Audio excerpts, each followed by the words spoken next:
Hello guys, welcome all of you. स्वागत है आप सभी का हमारे इस प्लेटफॉर्म पे। देखिए, अभी जो राजस्थान में आपका जो एक जेटी का एग्जाम हुआ था आरएसएसबी के थ्रू, है ना। तो आरएसएसबी के थ्रू, जिसको हम राजस्थान अधीनस्थ सेवा चयन बोर्ड भी बोलते हैं, तो आरएसएसबी के थ्रू एक जेटी का पेपर हुआ था, है ना। जूनियर टेक्निकल असिस्टेंट बोलते हैं इसको।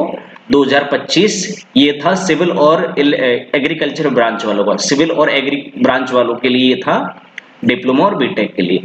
इसका पेपर आपका हो ही गया था, तो सर इसका पेपर हो चुका था, एग्जाम आपका हो चुका था। 18 मई को इसका पेपर था, 18 मई को। अब इसमें यहां पर ये आ रहा है कि इसमें क्योंकि पेपर आपका ओमआर बेस था, ओमआर बेस, और जो पेपर ओमआर बेस होता है उसमें वहां पर आपको तीन चीजें देखने को मिलती है। जो ओमआर सीट होती है ना, उस ओमआर सीट में तीन चीजें क्या देखने को मिलती है सर। एक तो उसमें जो स्टूडेंट के सिग्नेचर का कॉलम मिलता है ना, स्टूडेंट सिग्नेचर का कॉलम मिलता है ना। और जो एग्जामिनर होता है, जो एग्जाम हॉल में आपका जो एग्जाम लेता है, उसके सिग्नेचर का वहां पर कॉलम होता है।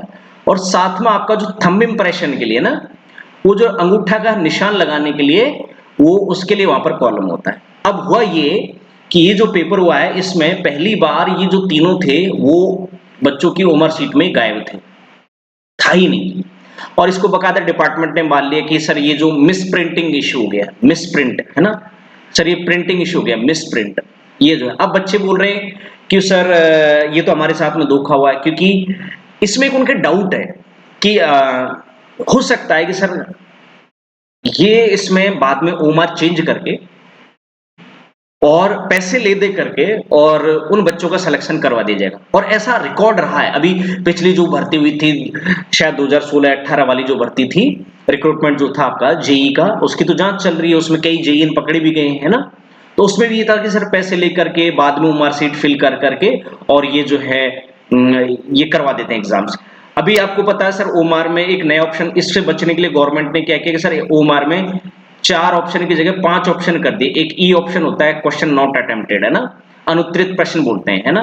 ये जो क्वेश्चन नॉट अटेम्प्टेड का ऑप्शन दिया है, और इसमें क्या किया था कि सर इसमें क्या आएगा, अगर आपको किसी क्वेश्चन का जवाब नहीं आता तो आपको खाली नहीं छोड़ना है, वो जो 5th ऑप्शन है वो आपको फिल करना पड़ेगा, क्वेश्चन नॉट अटेम्प्टेड वाला। और अगर आप ऐसा नहीं करते हैं 10 से ज्यादा क्वेश्चनों में, तो आपकी ओमआर सीट चेक ही नहीं होगी, आपका रिजल्ट डिक्लेयर ही नहीं होगा, है ना। ये ऐसा खेल है। लेकिन अब इसमें एक डाउट ये भी है कि सर मिसप्रिंट जो है, देखो आपको पता है सर, पेपर वगैरह जो प्रिंट होते हैं मार्कशीट, वो काफी सिक्योर प्रेस होती है, खासकर जो गवर्नमेंट प्रेस होती है, वहां पर आपके प्रिंट होते हैं।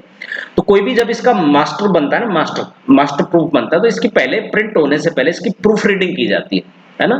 प्रिंट होने से पहले खासकर प्रूफ रीडिंग की जाती है लेआउट की, कि भैया ये प्रिंट होने के लिए जा रहा है फाइनल। जैसे हम लोग भी जब बुक्स लिखते हैं, तो हम भी उसकी कम से कम 5 बार, 5 टाइम्स जो होता है ना, वो हम प्रूफ रीडिंग करते हैं। 3 बार तो राइटर प्रूफ रीडिंग करता है ना। उसके बाद में चौथी बार जो होते हैं, वो जो बाकी के जो प्रूफ रीडर्स होते हैं, जो कुछ मात्रा की एरर वगैरह जो ढूंढते हैं, कहीं कोई डायग्राम प्रॉपर लगा या नहीं लगा, उसके बाद में फिर उसकी एक बार और प्रूफ रीडिंग होती है। फिर उसकी पीडीएफ जब बनती है प्रिंट होने से पहले, उसकी प्रूफ रीडिंग होती है। तो लगभग मिनिमम 5 से 7 बार वो प्रूफ रीड होती है, तब जाकर के प्रिंट होने के लिए जाती है। फिर भी छोटी मोटी मिस्टेक रह जाती है।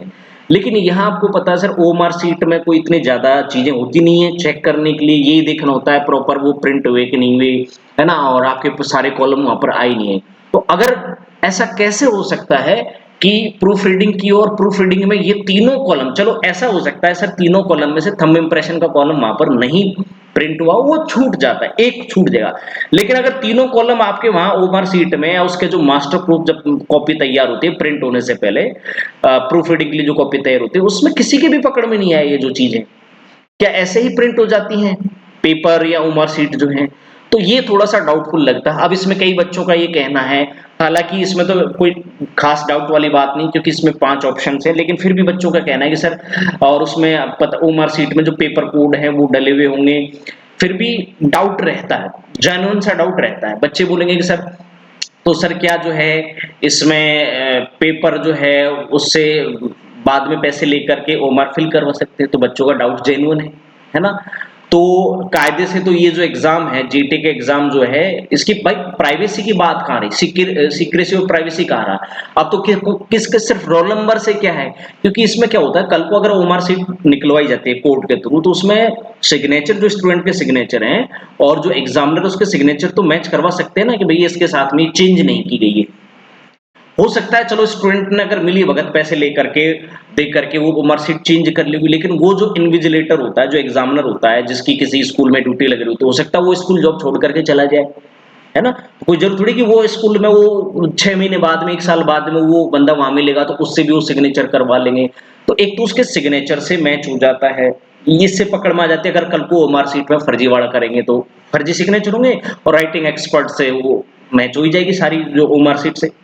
लेकिन यहाँ पर तो स्टूडेंट का सिग्नेचर का भी कॉलम गायब है, एग्जामिनर के सिग्नेचर का भी कॉलम गायब है, थंब इंप्रेशन का भी कॉलम गायब है। तो अगर कल को सेम सीरियल नंबर से स्कैन करके या नई ओमार प्रिंट करके अगर वो चेंज कर लेंगे तो कौन पकड़ सकता है इसको।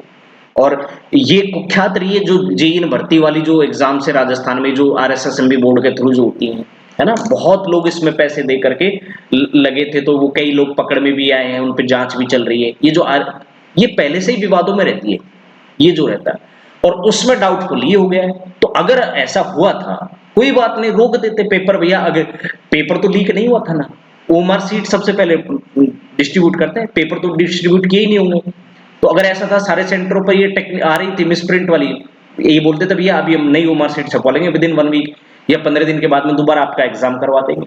तो बच्चों में क्या रहता है, थोड़ी सी कॉन्फिडेंस रहता है। अब जो बच्चे करके भी आए ना, खासकर वो बच्चे जिनके नंबर अच्छे खासे आ रहे हैं, है ना, जो जीटी के एग्जाम में अच्छा परफॉर्म किए, उनको डाउट है। अब वो अच्छी तैयारी करके पेपर देके भी वो डाउट में है कि सर ऐसे तो अब क्या पता वो मार्क शीट चेंज हो जाएंगी, वो सारी चीजें। तो बच्चों की बात बिल्कुल जेन्युइन है, जायज है। थंब इंप्रेशन वाला सिग्नेचर वो नहीं होता ना कॉलम, वो भी चल जाता है। चलो सर थंब इंप्रेशन वाला नहीं था, कोई बात नहीं, सिग्नेचर वाला तो होना चाहिए था। और अगर तीनों ही उसमें प्रिंट नहीं हुए और प्रूफ रीडिंग में अगर तीनों के तीनों ही कॉलम पकड़ में नहीं है, तो समझ से बाहर है कि ऐसे कौन से बंदे थे जो प्रूफ रीडिंग करने के लिए बैठे थे, इनको पकड़ में नहीं है। मोटा मोटा उमर सीट में कितनी सी चीजें टाइप होती हैं, प्रिंट होते हैं, वो क्या पकड़ में नहीं आता है क्या।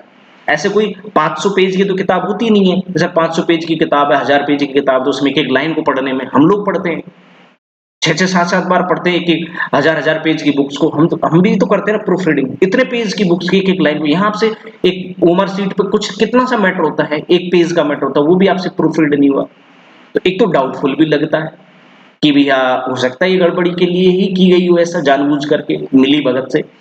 और एक होता है जो होती भी ये बात जेन्युइन की सर वो प्रूफ रीडिंग में लापरवाही करके होंगे, जो है गवर्नमेंट एम्प्लॉय वगैरह जो भी होते हैं, या जहां पर भी प्रेस में प्रिंट हुई होगी। लेकिन इससे एक नुकसान बच्चों का है। अब इससे जो कॉन्फिडेंस है ना बच्चों का, जो मोरल है, वो काफी डाउन है सर। अब जिन बच्चों का पेपर अच्छा हुआ था ना, जिनको लग रहा है कि सर हम बहुत अच्छा करेंगे, तो अब उनको तो डाउटफुल है, कल को नहीं होगा तो उनके मन में ये डाउट रहेगा कि नहीं नहीं नहीं किसी ने ये चेंज कर लेगा। तो देखो हक तो ये बनता है डिपार्टमेंट को, आरएसएसएमबी के जो डिपार्टमेंट है या गवर्नमेंट ऑफ राजस्थान जो है, इनको बच्चों के लिए और अपनी प्राइवेसी ट्रांसपेरेंसी के लिए ये पेपर दोबारा करवाना चाहिए। क्योंकि अगर आपकी पूरी एग्जाम में ही टेक्निकल एरर गड़बड़ हो, तो वो तो एग्जाम दोबारा होती है। जैसे आपको पता है रेलवे की जो एग्जाम्स हुई थी, एएलपी वाली, जेई वाली, सीबीटी 2 वाली, जो इनमें पेपर में वहां सर्वर एरर आ गई थी, इसलिए पेपर कैंसिल कर दिया था, 1-1.5 महीने बाद दोबारा करवाया था। तो भी तो टेक्निकल एरर थी। यहाँ आपका ओमार बेस एग्जाम हो रही, तो उसमें टेक्निकल एरर यही है ना भाई, ओमार का जो आपके तीनों ऑप्शन है वहां पर, स्टूडेंट सिग्नेचर, इन्विजिलेटर सिग्नेचर और थंब इंप्रेशन वाले कॉलम, ये गायब है, तो ये तो टेक्निकल एरर ही है ना। अब कैसे सीक्रेसी रहेगी बताओ। पहले ही विवादों में रही है उमर सीट चेंज करने वाली, बाद में भर भर करके और लोग पैसे दे करके जेईएन बने हैं। अब ये तो और भी बहुत ज्यादा डाउटफुल हो गया। जब ओएमआर में सिग्नेचर का कॉलम होता है, थंब इंप्रेशन का कॉलम होता है, एग्जामिनर के कॉलम होता है, उसके बावजूद भी लोग ओएमआर में बाद में भरवा भरवा करके ऐसे भी नौकरी लगने के कुछ केसेस देखे थे हमने मीडिया रिपोर्ट्स वगैरह में। अब सच्चाई क्या है वो तो हमें नहीं पता। तो यहाँ तो पूरा ही डाउटफुल हो गया ना, अब तीनों ही गायब कर दिए, तो बताओ कैसे आपकी सीक्रेसी मेंटेन होगी, एग्जाम में कैसे ट्रांसपेरेंसी होगी। तो बच्चों को ट्वीट करना चाहिए, ट्विटर कैंपेन चलाना चाहिए गवर्नमेंट, और जो भी छात्र नेता हैं स्टूडेंट यूनियन के, जैसे एक राधे मीना है, मनोज मीना है, और भी 2-3 लोग हैं, जिनके बारे में मैं जानता हूँ, तो वो लोगों को इनको ये बात अपनी आगे प्रशासन तक पहुंचानी चाहिए कि सर ये तो एग्जाम में ट्रांसपेरेंसी नहीं हुई, तो इसका तो पेपर दोबारा करवाना चाहिए बच्चों को, जिससे कम से कम वो जो पढ़ने वाले बच्चे ना उनका तो अगर नहीं होगा ना सिलेक्शन, उनको तो ये लगेगा नहीं नहीं इसमें तो हुआ है गड़बड़, तो वो बेचारे कहाँ जाएंगे। और फिर देखो ये भर्ती फिर कोर्ट में अटकेगी कि कोर्ट बोलेगा भाई साहब अगर टेक्निकल एरर इतनी बड़ी है ना, जब आप राजस्थान हाईकोर्ट में जाएंगे आप, तो राजस्थान हाईकोर्ट बोलेगा अगर इतनी बड़ी पूरे ही सेंटर पर टेक्निकल एरर, एक दो सेंटर पे कुछ बच्चों की उसमें उम्र में टेक्निकल एरर रहती है तो ये होता है, चलो चल जाएगा एक दो में, लेकिन अगर तुम्हारी पूरी एग्जाम में ऐसी ये एरर आई है, मिसप्रिंट एरर आई है, तो ये तो भैया एग्जाम की ट्रांसपेरेंसी तो यहाँ पर आपकी बनी नहीं पाई है, कॉन्फिडेंस स्टूडेंट का तो बन ही नहीं पाएगा, तो डेफिनेट तौर पे राजस्थान हाईकोर्ट में ये जो एग्जाम है ये अटकेगी, अगर कोई जो PIL लगाएगा या कोई भी केस करेगा तो उससे बढ़िया है कि गवर्नमेंट जो है, चयन बोर्ड जो है, इस एग्जाम को कैंसिल करके इसका पेपर दोबारा करवा दे, 1 महीने बाद, 1.5 महीने बाद, 2 महीने बाद, जब भी वो करवाए। कितने से बच्चे हैं वहां पर आपको पता है सर, 12,000 बच्चों ने एग्जाम दिया, तो क्या 12,000 बच्चों का पेपर दोबारा नहीं करवा सकते? कौन से 10 लाख 15 लाख बच्चे हैं, है ना? तो ये और इन्हीं का करवाओ जो 12,000 बच्चे एग्जाम में दिए थे ना, जो 19,000 20,000 के आसपास लोग जो फॉर्म भरे गए थे उनका मतलब करो, जिन्होंने एग्जाम दिया है उन्हीं का पेपर करवाओ। अब आप देखना वो पेपर देख करके, है ना, 12,000 में से निश्चित तौर पे अब आपके 8 से 10,000 बच्चे एग्जाम देने पहुंचेंगे, 12 भी नहीं पहुंचेंगे, क्योंकि जिनको पता है कि हमारे तो पेपर में 10 20 50 नंबर ही आ रहे थे 400 में से, आउट ऑफ 400 में से अगर हमारे 100 नंबर ही आ रहे हैं तो दोबारा पेपर देने की क्यों जहमत उठाएंगे? बोला अपनी तो प्रिपरेशन नहीं है, तैयारी नहीं है, छोड़ो, ये तो दे लिए कि क्या पता तुक्का लग जाती है, मैं पहली बार पेपर दे रहे थे ऐसे। तो 10-12,000 बच्चों की एग्जाम दोबारा करवाने से अगर आपके डिपार्टमेंट की साख बचती है, गवर्नमेंट की साख बचती है, ट्रांसपेरेंसी कायम होती है, बच्चों का कॉन्फिडेंस सही रहता है, उनको लगता है कि जेन्युइन तरीका है सिलेक्शन का, तो करवा लेना चाहिए, उसमें क्या दिक्कत है ना? तो मेरा ऐसा मानना है, ठीक है। और मैं इसकी नेक्स्ट वीडियो लेकर के आने वाला हूँ कि अप्रॉक्स कट ऑफ जो है कितनी जाने वाली है, कितनी क्या रहने वाली है, उसके लिए आप हमारे चैनल को अगर अभी तक आपने सब्सक्राइब नहीं किया तो सब्सक्राइब कर लीजिए और नोटिफिकेशन ऑन कर लीजिए। मिलते हैं आपसे नेक्स्ट वीडियो में। नमस्कार, जय हिंद।